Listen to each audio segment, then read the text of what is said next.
nuk do djegësh kur do të dhjam nëse e vazhdon dhe bën këtë gabim. Është një gabim që shumë njerëz e bëjnë dhe më e keqja është që e bëjnë pa vetdije.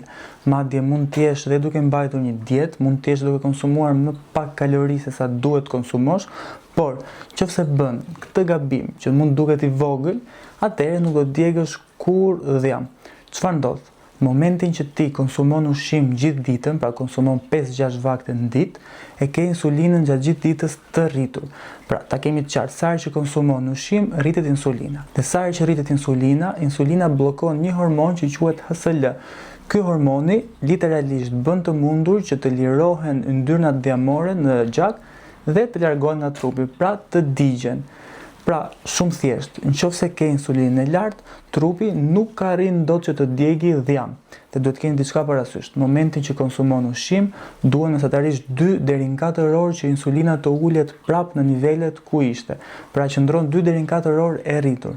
Kështu që çfarë duhet bësh? Duhet i ndash vaktet minimalisht 4 orë nga njëri tjetri, që t'i lësh kohë trupit që të djegi dhjam. Sepse në të kundërt do djegësh vetëm masë muskulare, por do të ngeli masja dhjamore. Tani ti komento sa vakte konsumon në ditë. Perfektja është 2 deri në 3 maksimumi.